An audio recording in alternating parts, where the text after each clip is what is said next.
Hello everyone. और धीरे धीरे हमारी ये जर्नी जो कि स्टार्ट हुई थी पहले चैप्टर के साथ, और आज हम आ चुके हैं पेरीमीटर एंड एरिया में हमारे इस ओपी 15 मिनट रैपिड रिवीजन में। तो आज के इस अमेजिंग से सेशन में आप सभी का मैं आयुष सिसोदिया बहुत स्वागत करता हूं, और कोशिश करेंगे सिर्फ और सिर्फ 15 मिनट के अंदर यहां पर हम टाइमर लगा के कि आप लोगों को ये पूरा चैप्टर मैं एकदम कंप्लीट तरीके से समझा दूं। कुछ इंपॉर्टेंट क्वेश्चंस भी करेंगे। तो चलिए भाई, टाइमर यहां पे करते हैं स्टार्ट, और पेरीमीटर एंड एरिया को हम पढ़ना भी स्टार्ट करते हैं। तो भाई यहां पे कुछ शेप्स के बारे में जानना आपके लिए जरूरी है, और सबसे पहले इस वर्ड पेरीमीटर के बारे में जानते हैं और फिर शेप्स के बारे में भी जानेंगे कि आखिरकार इस वर्ड पेरीमीटर का मतलब क्या है। कुछ लोग आपको टोटल बाउंड्री लेंथ ऐसे लंबी लंबी डेफिनेशन याद करवाएंगे। मैं एक सिंपल सी आसान सी भाषा मतलब आपको बताता हूं कि मेरे पास एक फिगर है ना, जैसे कि मेरे पास एक ये रेक्टेंगल मुझे दिखाई दे रहा है। इस रेक्टेंगल की इस बाउंड्री पे मैं खड़ा हूं और मैंने चलना स्टार्ट किया और वापस घूम के मैं यहीं पे आ गया। ये कहलाएगा इस फिगर का पेरीमीटर। यानी कि अगर मैं यहां पे कोई भी फिगर लेता हूं, है ना, यानी कि मतलब आसान भाषा में टोटल बाउंड्री लेंथ, मेरे पास टोटल लेंथ जो भी होगी मेरी बाउंड्री की, जैसे कि मेरे पास यहाँ पे अलग अलग शेप से ये रेक्टेंगल है। अब इस रेक्टेंगल की लेंथ को अगर मैं एल ले लेता हूं, ब्रेड्थ को बी ले लेता हूं। अब मैंने यहां से चलना स्टार्ट किया तो मैंने लेंथ कवर करी, फिर ब्रेड्थ कवर करी, यानी लेंथ प्लस ब्रेड्थ, फिर से मैंने लेंथ कवर करी यानी लेंथ, और फिर से मैंने यहाँ पे ब्रेड्थ कवर करी प्लस ब्रेड्थ, यानी मैंने दो बार लेंथ कवर करी, दो बार ब्रेड्थ कवर करी। तो मेरा फॉर्मूला हो जाएगा रेक्टेंगल के पेरीमीटर का twice of length plus breadth. ये हो गया रेक्टेंगल। यहीं पे मेरे पास एक स्क्वायर है। स्क्वायर की साइड को अगर मैं एस मान लेता हूं तो S plus S plus S plus S, यानी कि मैंने 4 बार एस को ऐड किया है। मेरे पास आ जाएगा 4 इंटू साइड यानी कि 4s। ये मेरा यहां पे पेरीमीटर हो जाएगा स्क्वायर का। सिमिलरली अगर मेरे पास यहां पे एक ट्राइंगल है, अब ट्राइंगल कौन सा है इसके ऊपर बहुत फर्क पड़ता है। क्या ये इक्विलेटरल है, क्या ये मेरे पास आइसोसेलेस है, या फिर स्केलीन। मान लेते हैं ये कोई भी मेरे पास ट्राइंगल है तो उसका पेरीमीटर हो जाएगा a प्लस बी प्लस सी। ये मेरा यहां पे ट्राइंगल का पेरीमीटर हो जाएगा। क्लियर है। ये फॉर्मूलाज आपको बिल्कुल बच्चे याद करने ही पड़ेंगे। बट मेरे पास एक और शेप है, सर्कल। अब इस सर्कल का पेरीमीटर क्या होगा। चलिए, ये मैंने आपके सामने एक सर्कल बना दिया है। सपोज मेरे पास ये सर्कल है जिसका रेडियस है मेरे पास r। अब सर्कल के केस में पेरीमीटर को हम बोलते हैं सर्कमफ्रेंस बोल लो या फिर पेरीमीटर बोल दो। वो हो जाएगा मेरे पास 2 पाई r के बराबर, जिसमें पाई में 3.14 या फिर 22/7, डिपेंडिंग किससे मेरी कैलकुलेशन इजी हो जाएगी। सपोज अगर मेरे को पेरीमीटर कैलकुलेट करना है और ऊपर कुछ ऐसा दिया हुआ है जो 7 से कैंसिल हो रहा है, तो मैं इसको कंसीडर कर लूंगा, या फिर हो सकता है आपको क्वेश्चन में भी गिवन हो कि आपको क्या लेट करना है। क्लियर है यहां तक। चलिए भाई, अब यहां पे रेगुलर कुछ हमारे पास पॉलीगन है। मान लीजिए कि ये रेगुलर पॉलीगन गिवन है, कितनी भी साइड का हो सकता है। अगर मैं इसकी साइड को एस मान लेता हूं, है ना, तो S S S S S, कितनी साइड हो गई, 1 2 3 4 5 6, यानी 6 इंटू, अब मान लीजिए मेरे पास 7 साइड होगी तो 7, यानी जितनी मेरे पास साइड होंगी उतना मैं एक साइड से मल्टीप्लाई कर दूंगा। अगर मैं इसका डायरेक्ट एक जेनेरिक फॉर्मूला निकालना चाहूं तो n मेरा नंबर ऑफ साइड्स है इनटू 1 साइड, यहां से ये मेरा फॉर्मूला आ जाएगा किसी भी रेगुलर पॉलीगन के केस में। और याद आपको सिर्फ ये चीज रखनी है कि अगर मैंने बीच में से इसको काट दिया तो ये जो डायगोनल लेंथ मेरे पास आएगी ना बच्चे, अब ये एक सिंगल साइड से बड़ी होगी, ये डायगोनल हो जाएगा मेरे पास। तो उस केस में मैं डायगोनल को ऐड करूंगा। और एक और अमेजिंग सी चीज जो मैं आपकी लाइफ में ऐड करना चाहता हूं बच्चे, एक ऐसा बैच जो इंश्योर करेगा कि आपकी तैयारी बेस्ट एजुकेटर के साथ हो और आप इस तरीके से पढ़े करें कि आप स्कूल में न्यू एनसीईआरटी को बिल्कुल एक्सेल कर सकें। तो आपको डिस्क्रिप्शन में एक बैच का लिंक मिल जाएगा, फटाफट से जाके उसको ज्वाइन करो, और कोड आपको लगाना है ASH100 और आपको 50-60% का बहुत बढ़िया डिस्काउंट में मिल जाएगा।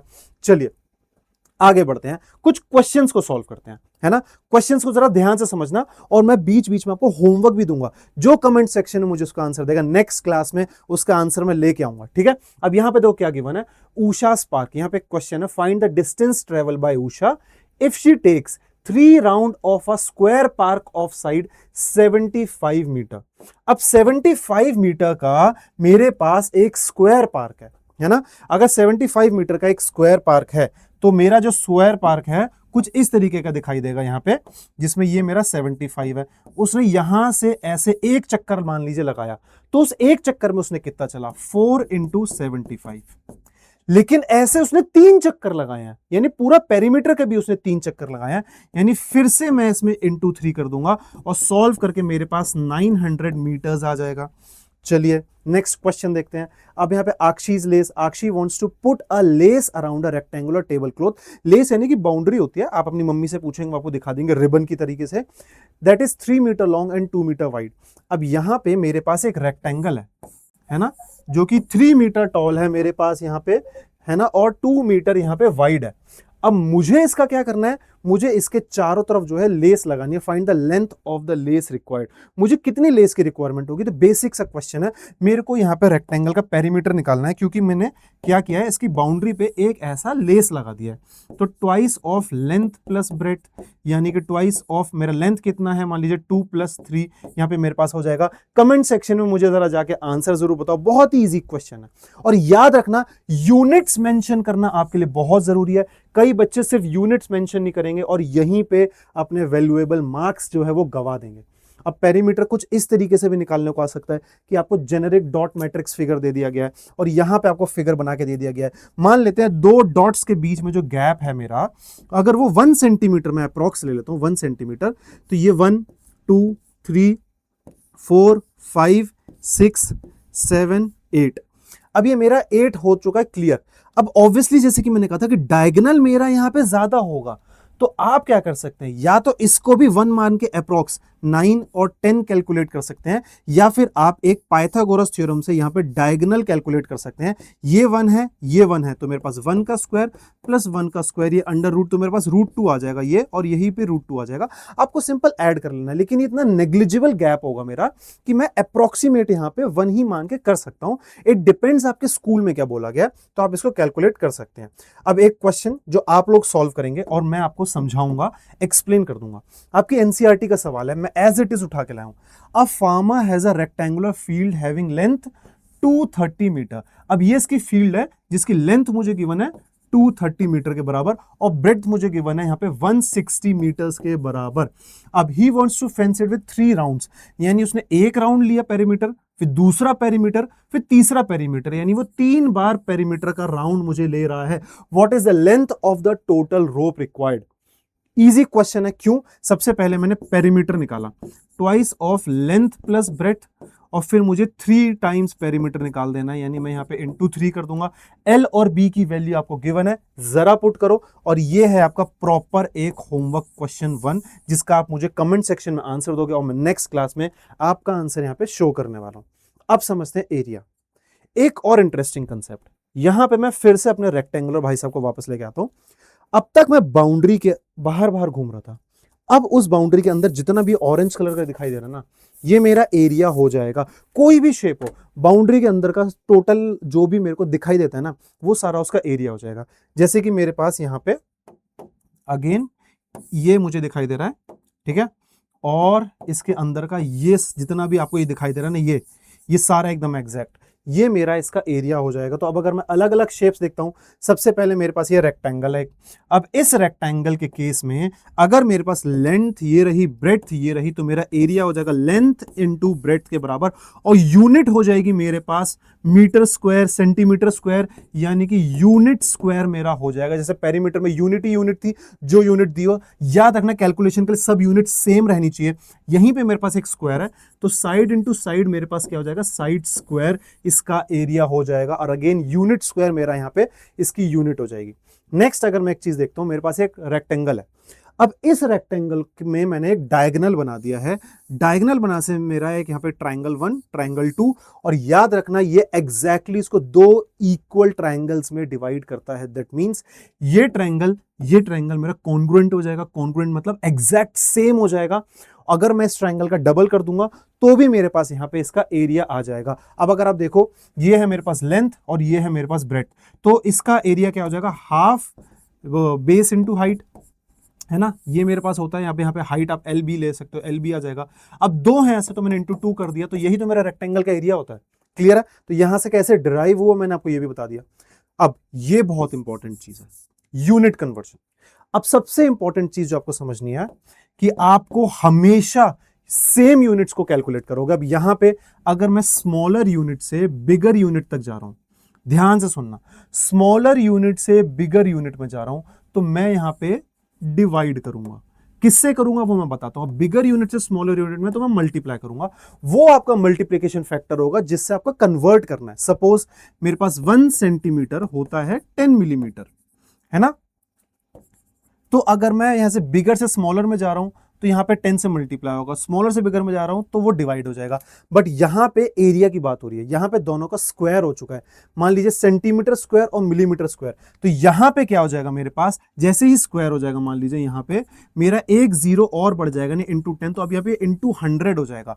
तो यहां पे जो अब तक 10 था वो स्क्वायर होते 10 का भी स्क्वायर हो चुका है। तो अब यहां पे मैं 100 से मल्टीप्लाई डिवाइड करूंगा। सिंपल सी बात, मिलीमीटर से सेंटीमीटर डिवाइड कर दो, सेंटीमीटर से मीटर डिवाइड कर दो, मीटर से किलोमीटर डिवाइड कर दो। और डिवाइड किससे करना है, अब आपके कन्वर्जन फैक्टर का स्क्वायर हो जाएगा, क्योंकि ये centimetre square, millimetre square, kilometre square, same चीज मल्टीप्लाई में। और अगर ये स्क्वायर्स यहां से हट जाएंगे तो उस केस में, अगर ये स्क्वायर्स यहां से हट चुके हैं तो ये सब मेरे यहां पे हाफ नंबर ऑफ जीरोस यहां पे मेरे हो जाएंगे, यहां पे 3 जीरोस हट जाएंगे, यहां पे 3 जीरोस हट जाएंगे। तो ये आपको याद रखना है, वेरी इंपॉर्टेंट, कि जब आप यहां पे कन्वर्जन करोगे। लेकिन जैसे कि मैंने समझा आपको, ग्रिड गिवन हो अगेन, तो आप ग्रिड के केस में कैसे एरिया निकालोगे। सपोज मेरे पास यहां पे कोई भी शेप गिवन है जो इस तरीके से, मैं कुछ इस तरीके से यहाँ पे ये ट्रायंगल ले लेता हूँ सपोज, तो यहाँ पे कुछ इस तरीके से मैंने ट्रायंगल ले लिया। अब मुझे इसका एरिया निकालना है, तो इसने कुछ पूरे पूरे स्क्वायर लिए हैं तो उसको आप 1 यूनिट काउंट करोगे। इसने कुछ 90-80% के लगभग स्क्वायर को कवर किया, तो अगेन इसको भी आप 1 यूनिट मानोगे। इसने हाफ लिए तो हाफ, और अगर ऐसा लिया है तो आप उसको बिल्कुल इग्नोर कर दोगे। तो चलिए यहाँ पे हम काउंट करना शुरू करते हैं, पूरे पूरे स्क्वायर कितने गिवन है। देखो 1 2 3 4 5 6 7 8, मुझे 8 कंप्लीट स्क्वायर दिखाई दे रहा है। अब जो 80-90% के आसपास है ना, उसको हम जरा काउंट कर लेते हैं यहाँ पे। चलिए मुझे यहाँ पे 1 है ना, 2 3 4 ये दिखाई दे रहे हैं, तो 4 लगभग मेरे को अगेन लगभग पूरे पूरे दिखाई दे रहे हैं। फिर जो कुछ मेरे को हाफ टाइप दिखाई दे रहे हैं, तो ये 1 मेरे पास हो गया है ना, और ये 2 हम मान लेते हैं, तो मेरे पास ये 2 लगभग हाफ हो जाएंगे। तो 2 हाफ मतलब 1 कंप्लीट हो जाएगा मेरे पास। और अब जो ऐसे हैं जो बिल्कुल इग्नोर करने हैं, जैसे कि ये एरिया इग्नोर कर दिया, ये एरिया इग्नोर कर दिया, ये एरिया इग्नोर कर दिया, और तो कुछ ऐसा नहीं है। तो अब अगर मैं इनको ऐड करता हूं तो मेरे पास 13 यूनिट, मेरे पास यहाँ पे 13 स्क्वायर यूनिट्स मेरा इसका आंसर आ जाएगा। तो किस तरीके से मैं इसको कैलकुलेट करूंगा, आई होप ये आपको बिल्कुल क्लियर होगा। अब ट्राइंगल का अगर मुझे एरिया निकालना है, तो ट्राइंगल का एरिया जैसे कि मैंने आपको बताया, हाफ बेस इंटू हाइट, जिसमें ये है मेरा बेस और ये मेरा यहाँ पे इसकी हाइट हो जाएगा। क्लियर है, ये मेरा इसका एरिया हो चुका है। फिर मैं अगर सर्कल यहाँ पे देखता हूं, ये रहा मेरा सर्कल। अगर मुझे सर्कल का एरिया देखना है, ये है मेरा रेडियस, इसका एरिया पाई आर स्क्वायर हो जाएगा। पाई की वैल्यू मैं ऑलरेडी आपको बता चुका हूं। नेक्स्ट अगर मैं आगे बढ़ता हूं तो मेरे पास यहाँ पे अब क्वेश्चंस आ चुके हैं। क्वेश्चन क्या कहता है, carpet problem. A floor is 5 meter long and 4 meter wide. A square carpet of side 3 meter laid on the floor. Find the area of the floor that is not carpeted. अब मेरे पास यहाँ पे question क्या कहता है कि मेरे पास यहाँ पे एक स्क्वायर है जिसके बीच में मैंने एक स्क्वायर कारपेट रख दिया है।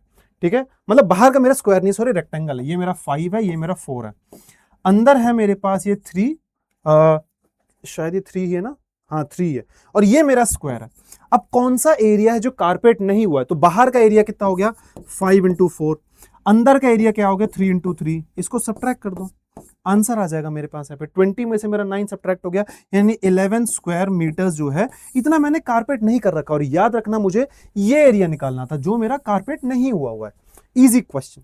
चलिए आगे बढ़ते हैं। अब एक पेरीमीटर एरिया पैराडॉक्स देखो, यहां पे एरिया मुझे 3 इंटू 3 9 स्क्वायर यूनिट्स दिखाई दे रहा है, वहीं पेरीमीटर में देख रहा हूं मुझे 12 दिखाई दे रहा है। सेम चीज, एरिया मेरा कांस्टेंट है बट पेरीमीटर मेरा इंक्रीज हो चुका है यहां पे, जबकि एरिया मेरा कांस्टेंट है, उतने ही सेम नंबर ऑफ बॉक्सेस मुझे दिखाई दे रहे हैं। तो यही है मेरा एक पैराडॉक्स। जरूरी नहीं है सेम एरिया मतलब सेम पेरीमीटर हमेशा रहेगा, आप सेम एरिया में different types of perimeter achieve कर सकते हो।